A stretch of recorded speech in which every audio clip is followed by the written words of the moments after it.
Hello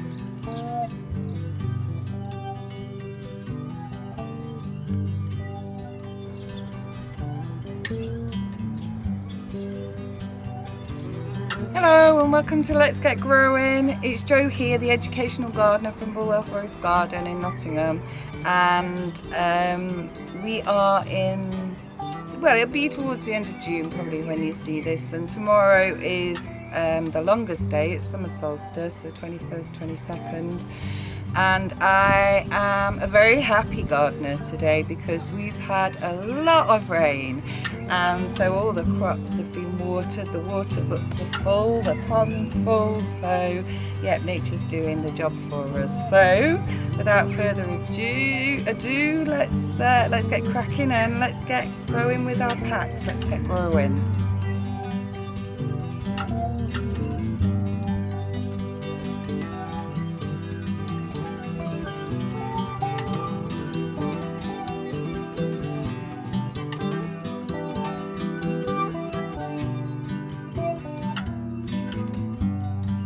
And so for this week we're going to be growing rosemary, calendula and lettuce.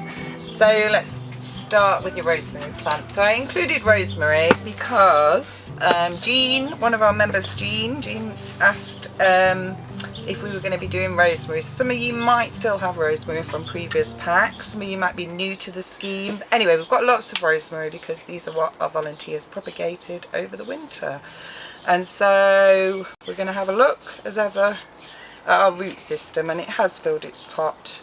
It's not desperately root bound, but I am going to put it into a bigger pot. So I've got some, as ever, nice peat-free compost. And I'm going to put some in my pot, then I'm going to tease it out very gently. Put my rosemary in the middle, and then put my compost in around here. Easy.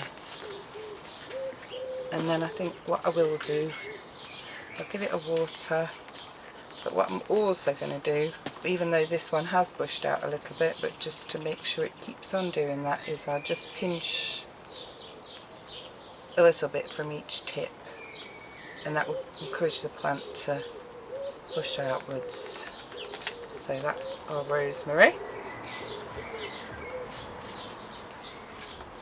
Next up, we've got a calendula. Now some of you might have some calendulas already from, I gave some seeds earlier, but again they may not have grown, and some of you may be new to the scheme, and you can never have too many calendulas. They're a great companion plant with vegetables and a really good wildlife plant, and they'll keep flowering until, if you keep deadheading, they'll keep flowering until the first frost really. So we're going to look at its root system, and it's filled its pot. It's not desperate, but I am going to put it into the next pot size pot up. So again, some compost in the bottom, my plant in the middle, and my compost around it, the edges. Press down. Now this one's gone, it's grown up, and it looks like it's going to start flowering here, but I kind of want it to bush out more, and I want more flower heads on it. So it might seem cruel, but I'm going to pinch out that little flower head in the hope that I get more side shoots coming off there, and hence more flowers. So that just needs the water. And then finally lettuce. So we've done lettuce a few times, but the main reason that I chose this was that I could show some of you newer members how to prick out. So it's going to be a little bit of a lesson in pricking out, which is the more you do it, the easier it gets. So we've got quite a lot of seedlings in this little pot. So I'm going to tip them out, and I'm just going to gently separate them out. So it is kind of, well, it's cooler than it has been, but in this polytunnel it's starting to warm up a bit with the sun on it. So it's better to do this in on a cooler day, or do it in the shade, and definitely to leave your plants in the shade after you've done them. So that's one plant, so I'm going to hold that with its leaves, and you can see it's got quite an extensive root system there. So I've got doing them into modules of 9. You could do them into toilet roll tubes, pots, whatever you've got. So I'm going to dibbed a hole in the middle, Put my plant in, still holding the roots, put the compost around it, and then give it a good firm press down around it, and then that's just carry on doing that. So I'm just going to do 9 of these, and then when they've grown a bit bigger and stronger I will probably plant these out, although you could put them into a pot. It's entirely up to you what you do with them next. Just make sure you keep them in the shade until they've picked up, and keep them well watered. So probably not going to use all of these, so the trick is to look for the strongest ones. So that's definitely one of the stronger ones, so I'll have that one.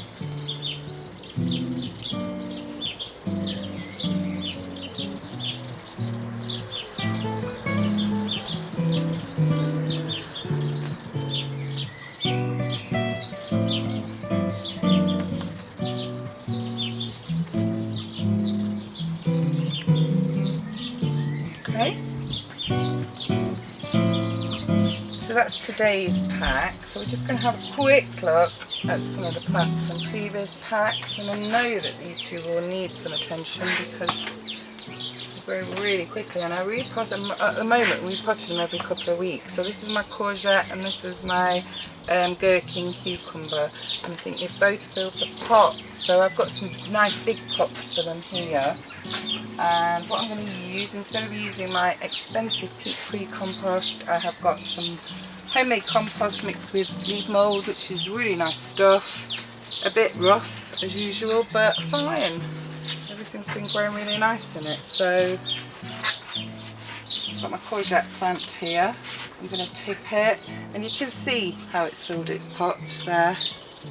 In last year I did a courgette in a pot and I made the mistake of not putting it into a big enough pot, so I'm hoping that this one will be big enough. So my plant's in the middle, I'm trying not to disturb it, and I'm going to get my compost around the sides.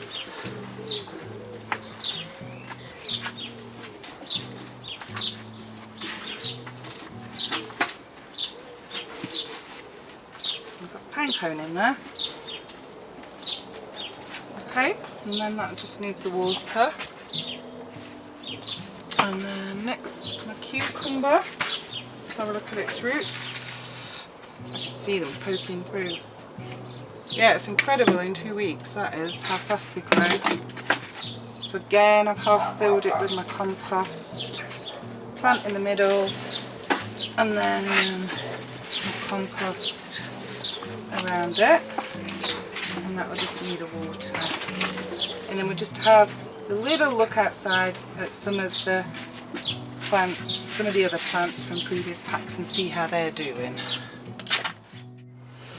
So everything's growing really well, as you can see. The sweet williams are in full bloom, and the cornflowers, and I was just going to show you some of these. These are my carrots in a pot.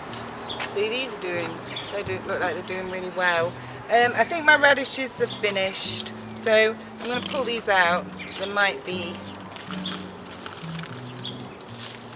I think they probably eat them. They might be a bit woody, but I think they look okay. So that's the radish crop.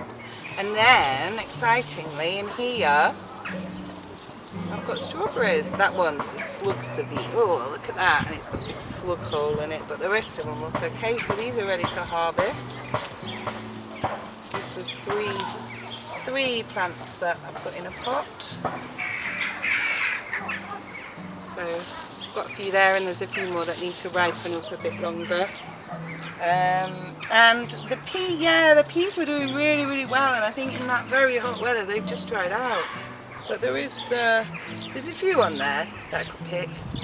But if you don't pick them, they'll go to seed. So with peas and beans, if you want more, you need to keep harvesting, and I've obviously left these too long. But I will pick these, and we'll see what happens with them.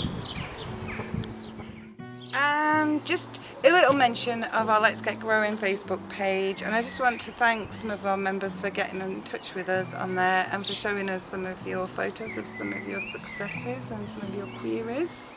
So we had a query from Georgia about a flower and she wanted to know which one it was. And the thing I love about this group is that I didn't have to answer, because Jo answered her and told her it was a snapdragon. And yes, Georgia, the bees do love them. We also had some photos from Jo John, and she was showing us how her dwarf beans are coming on and her carrots were popping through. And then Jo Dexter sent us some photos, and she had carrots poking through and wallflowers romping away, Sweet Williams and Clary Bouquet in full bloom, and she had some very promising tomato plants. So yeah, send us some of your photos and let's see how your growing's going. And I'd like to just end this week with my plant of the week. Now, with it being midsummer, what I would usually say is a strawberry, because it's everybody's favourite at this time of year, but I thought I'd choose something a bit different and something maybe a bit more unusual that you might not know, and it's right here behind me, and its name is Lichness. And look at that, that's like the pink version. You can get a white version, and it's just an amazing vivid colour, and it's a really good wildlife plant. So I'm going to end, oh Roger, the robin's here. I was going to end with my plant of the week, Lichness. So thanks a lot for watching, and happy growing and happy summer solstice.